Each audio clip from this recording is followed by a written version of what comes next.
का प्रांगण है। प्रेम से बोलिए बजरंग बली की। बिहार के दरोगा का फैक्ट्री कहे जाने वाले, एक फौज खड़ी करने वाले माननीय रोशन आनंद सर को सुनिए।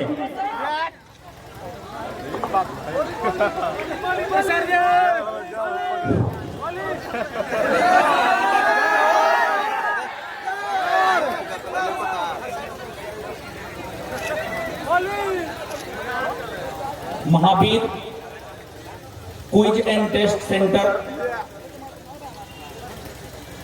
एक मंदिर के प्रांगण में चलता है।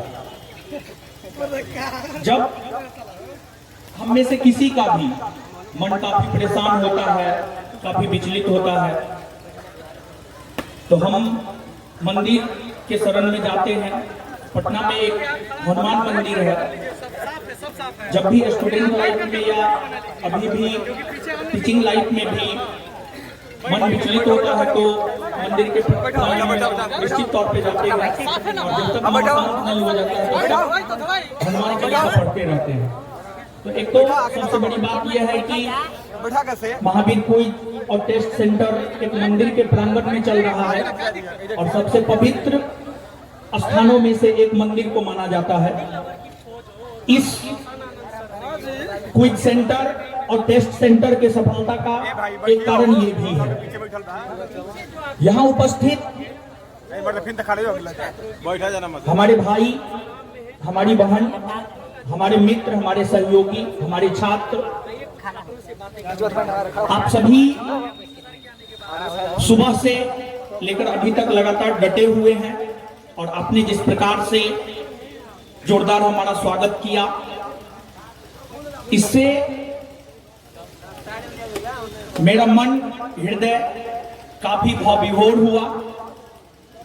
जिस प्रकार का जोश और जुनून आपने हमारे स्वागत में लगाया है, अगर इस प्रकार का जोश और जुनून आप किताब में लगाएंगे तो जिस प्रकार आज आप हमें सुनने आए हैं, आपको भी लोग निश्चित तौर पर सुनने आएंगे। और एक बात काफी स्पष्टता पूर्वक मैं क्लियर करना चाहता हूं कि मैं कोई अलग नहीं हूं, मैं आप ही में से एक हूं।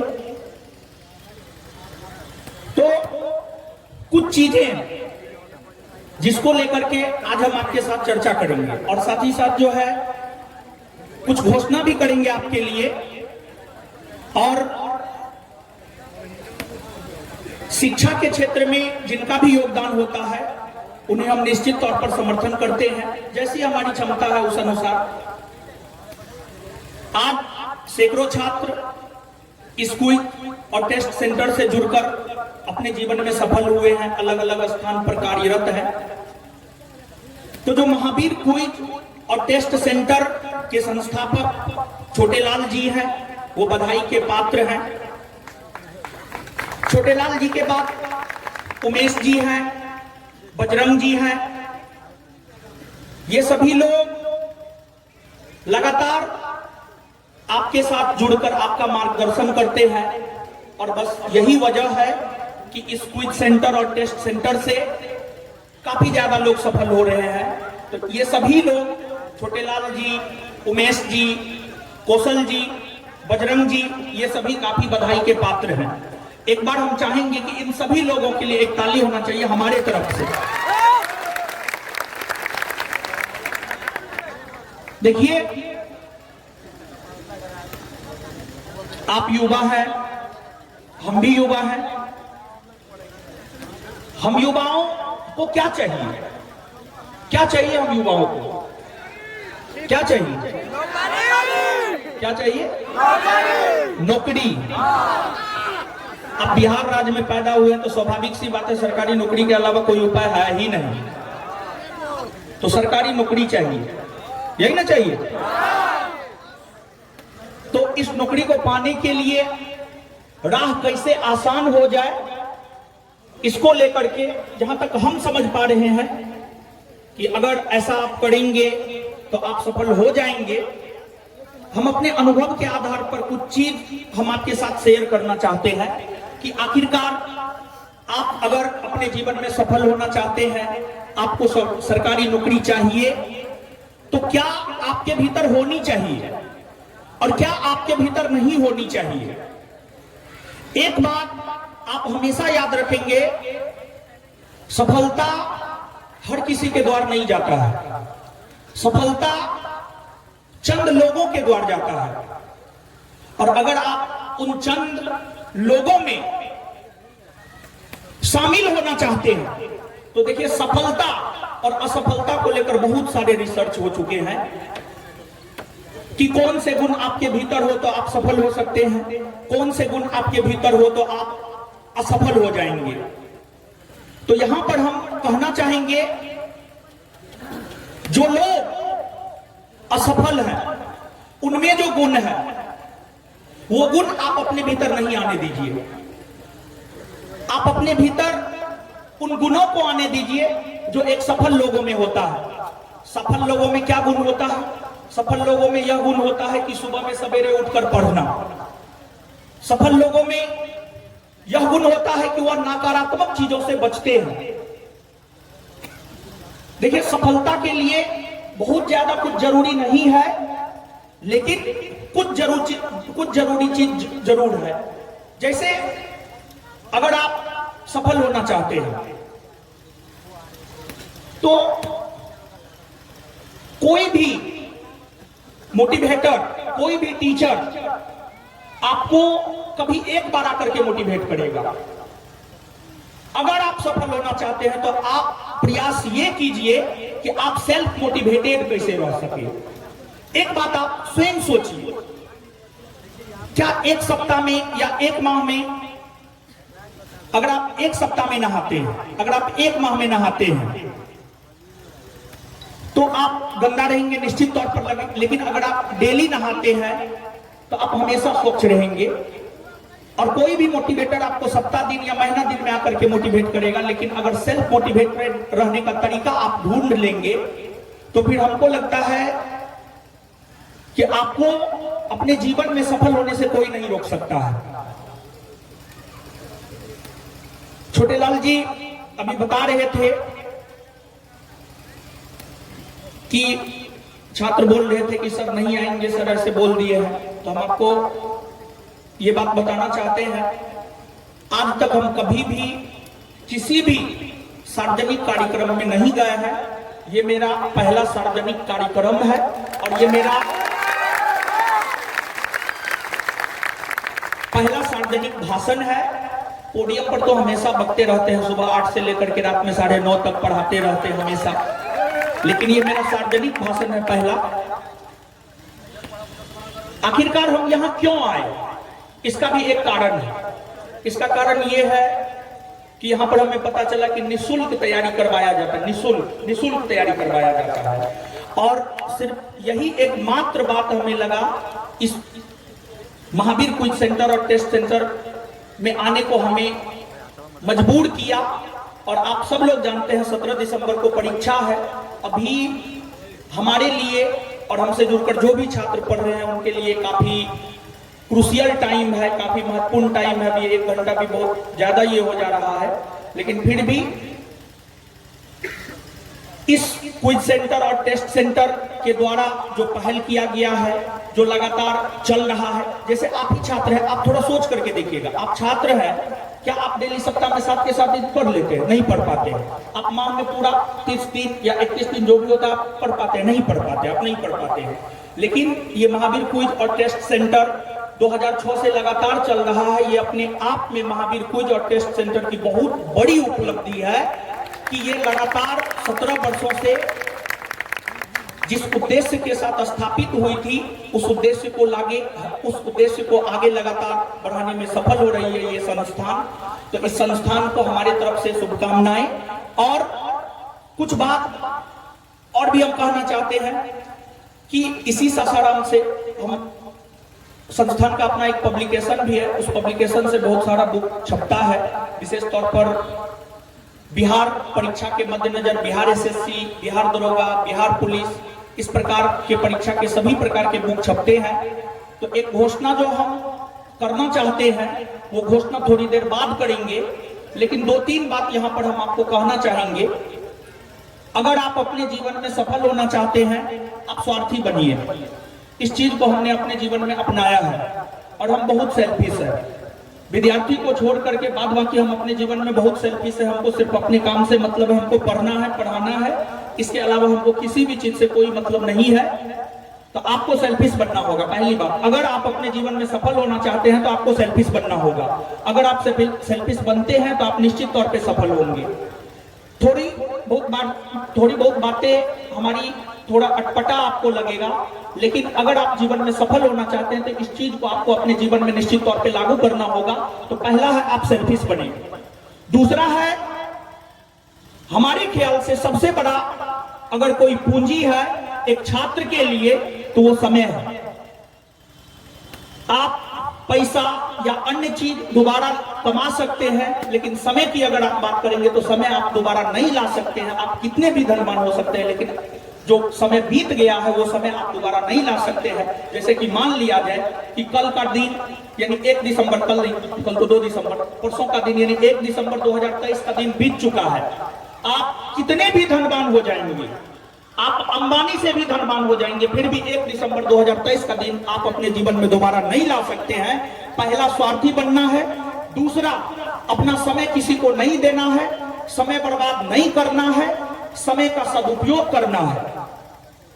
तीसरी बात, जीवन में अनुशासन बहुत ज्यादा जरूरी है। यहां पर हम अपने देश के प्रधानमंत्री श्री मोदी जी को लेकर के, अनुशासन को लेकर बहुत प्रेरित हुए हैं। मोदी जी के पिताजी कोई राजनीतिक फैमिली से बिलोंग नहीं करते हैं। मोदी जी, उनके पिताजी कोई किसी भी राज्य के मुख्यमंत्री नहीं थे। अगर मोदी जी अगर आज के डेट में देश के प्रधानमंत्री हैं, वो सिर्फ और सिर्फ सेल्फ डिसिप्लिन के बदौलत, स्वयं अनुशासित होने के बदौलत जो है मोदी जी देश के प्रधानमंत्री हैं। और तीसरा चीज जो हम आपको कहना चाहते थे सफलता के लिए, तीसरा चीज है अनुशासन। और यहां पर हम छात्रों के लिए अनुशासन का मतलब ये समझाना चाहते हैं कि हम ये आपको कहना चाह रहे हैं कि छात्रों के लिए अनुशासन का मतलब क्या होता है। देखिए, सामान्य तौर पर सामान्य जीवन में अनुशासन का मतलब होता है, बड़े लोग आए तो उनका पैर छूकर प्रणाम करना है, छोटे आए उनको प्यार देना है, अच्छे से बात करना है। लेकिन एक छात्र के लिए अनुशासन का मतलब होता है, और इसी अनुशासन पे आप चलिएगा। हम आपको बोल रहे हैं, हम आपके मार्गदर्शक हैं, हम आपके शिक्षक हैं, हम आपको बोल रहे हैं, आप हमको पैर छू करके एकदम प्रणाम नहीं कीजिए, इससे हमको तनिक भी दुख नहीं होता है। लेकिन अगर कोई बच्चा अपना होमवर्क नहीं करता है तो इस चीज से हमें बहुत दुख होता है। तो एक छात्र के लिए अनुशासन का मतलब क्या है, इसको आप ध्यान से सुनिएगा। एक छात्र के लिए अनुशासन का मतलब होता है कि आपने जो अपने लिए लक्ष्य बनाया है, उस लक्ष्य को पाने के लिए आप डेली बेसिस पर एक रूटीन बनाइए। और आप देखेंगे बहुत सारे लोग होते हैं रूटीन बना लेते हैं, 2 से 4 फिजिक्स पढ़ेंगे, 4 से 6 केमिस्ट्री पढ़ेंगे, 6 से 8 बायोलॉजी पढ़ेंगे, 8 से 10 हिस्ट्री पढ़ेंगे। इस प्रकार का रूटीन आज तक किसी का ना सफल हुआ है ना कभी सफल होगा। आप पढ़ाई को लेकर के जो रूटीन बनाइए, आप पढ़ाई को लेकर जो रूटीन बनाइए, 1 दिन का रूटीन बनाइए, 1 दिन का रूटीन बनाइए। और उस 1 दिन के रूटीन को आप पूरा कीजिए। आपने जो भी रूटीन बनाया है, आपने 1 दिन में जो भी अपना टारगेट लिया है, उस टारगेट को पूरा करना है। तो यहां पर हम कहना चाहेंगे कि आपके अनुशासन का मतलब, एक छात्र के लिए अनुशासन का मतलब, जो हमने 1 दिन के लिए रूटीन बनाया है, उस रूटीन को अगर आप पूरा कर लिए मतलब आप अनुशासित हैं। अगर आप उस रूटीन को पूरा नहीं किए तो आप कितना भी बड़ों का पैर छूकर प्रणाम कर रहे हैं, तो हमारे नजर में आप अनुशासित नहीं है। पुनः इस बात को हम दोहराना चाहेंगे कि एक छात्र के लिए अनुशासन का मतलब होता है पढ़ाई को लेकर जो उन्होंने रूटीन बनाया है उसको पूरा करना। उसको पूरा करना एक छात्र के लिए अनुशासन का मतलब जो है ये होता है। और माहौल की अगर आप बात करेंगे तो माहौल का बहुत इफेक्ट होता है। इन्वायरमेंट, वातावरण का बहुत बड़ा इफेक्ट होता है। आप जैसा माहौल में रहेंगे आप वैसा बन जाएंगे। अगर आप नकारात्मक माहौल में हैं तो जब आपकी सोच नकारात्मक बन जाएंगी तो आप जहां भी रहते हैं, जिसके साथ भी रहते हैं, प्रयास आप ये करेंगे कि वहां के माहौल को सकारात्मक बना करके रखें। और नकारात्मक सोच करके, नकारात्मक करके आप कुछ नहीं कर सकते हैं, लेकिन सकारात्मक सोच के साथ आप बहुत कुछ कर सकते हैं और बहुत आगे आप जा सकते हैं। तो सफलता के लिए हमने अभी तक आपको 3 चीजें बताया है। एक, स्वार्थी बनना है। दूसरा जो है, आपको सेल्फ मोटिवेटेड रहने के लिए कुछ उपाय है, वो यहाँ पे थोड़ा सा ये हो जाएगा, लंबा हो जाएगा, इसलिए हम नहीं बोलना चाह रहे हैं। तो दूसरा, समय का सदुपयोग करना है, स्वार्थी बनना है। और तीसरा, अनुशासित रहना है। और एक छात्र के लिए अनुशासन का मतलब क्या होता है हमने समझा दिया है। और चौथा अगर देखें तो चौथा, त्याग। अगर कोई बच्चा त्यागी है, देखिए अगर सफलता की बात करेंगे तो यहां पर जितने भी लोग हैं, हर कोई चाहते हैं कि उनके कंधे पर डबल सितारा लगे या फिर वो कहीं ना कहीं निश्चित तौर पर सफल हो। लेकिन उस सफलता के लिए जो त्याग करना पड़ता है, वो त्याग हर कोई नहीं कर सकता है। और यही वजह है कि हर कोई सफल नहीं हो सकता है। हम अपने विषय में आपको बताना चाहते हैं कि 2014 में हम घर छोड़े तो 2022 में हम घर गए। जब तक अपने जीवन में सफल नहीं हो गए तब तक हम घर नहीं गए। तो हम अपने जीवन के अनुभव के आधार पर यह बात काफी स्पष्टता पूर्वक बोल सकते हैं कि अगर आप सफलता चाहते हैं तो आपको त्याग करना होगा। आपको त्याग करना होगा। अगर आप त्याग करते हैं तो आपको सफल होने से दुनिया का कोई ताकत नहीं रोक सकता है। और चौथा, और सफलता का जो सबसे बेहतर श्रृंगार है, वो है आपको मेहनत। अगर आप इन चारों के साथ मेहनती हैं तो आप निश्चित तौर पर सफल होंगे। तो कुल मिलाकर के 5 चीजें हमने आपको बतलाया है। अगर ये 5 गुण आप अपने अंदर विकसित कर लेते हैं, हम दावे के साथ कह सकते हैं आपको अपने जीवन में बड़े से बड़े मुकाम पाने से दुनिया का कोई ताकत नहीं रोक सकता है। और मोदी जी हमारे देश के प्रधानमंत्री हैं, उनको लेकर के हम कहना चाहेंगे कि वो टारगेट फिक्स करते हैं। उनके कार्य प्रणाली को जब आप देखेंगे, वो टारगेट फिक्स करते हैं कि हमको ये करना है पहले। तो आप भी अपने जीवन में एक टारगेट फिक्स कीजिए कि हमको ये करना है, पहले उसको कर लीजिए, फिर आप दूसरा टारगेट बनाइए। देखिए कभी भी अगर आप 2, 4, 5 टारगेट लेकर के चलते हैं तो फिर आप कुछ भी नहीं निकाल रही है। उनके विषय में आखिरकार ये प्रश्न बार बार क्यों पूछा जाता है? उनके विषय में ये प्रश्न इसलिए पूछा जाता है क्योंकि 1857 की क्रांति में एक से बढ़कर एक वीर योद्धा हुए, लेकिन 1857 की क्रांति को राष्ट्रीय स्वरूप यानी देश स्तर पर अगर किसी व्यक्ति ने पहुंचाया है तो वह वीर कुंवर सिंह है। 1857 के क्रांति को अगर आज हम स्वतंत्रता आंदोलन की संज्ञा देते हैं तो उसमें वीर कुंवर सिंह का बहुत बड़ा योगदान है। नाना साहब कानपुर से लड़े, कानपुर तक ठहर गए। बेगम हजरत महल लखनऊ से लड़ी, लखनऊ तक ठहर गई। लेकिन हमारे वीर कुंवर सिंह बिहार के आरा के जगदीशपुर के वीर कुंवर सिंह जगदीशपुर को तो आजाद अंग्रेजों से करवाए ही, साथ ही साथ वे बिहार से बाहर निकले, उत्तर प्रदेश पहुंचे। और उत्तर प्रदेश में जो भी 1857 की क्रांति में भाग ले रहे नेता थे, सभी को एकजुट किए और सभी एक होकर के लड़ना प्रारंभ किए। तो एक प्रकार से वीर कुंवर सिंह 1857 की क्रांति को राष्ट्रीय स्वरूप प्रदान किया है। यही वजह से उनके विषय में बीपीएससी बार बार प्रश्न पूछ रहा है। और बिहार की धरती हमेशा से काफी पवित्र रही।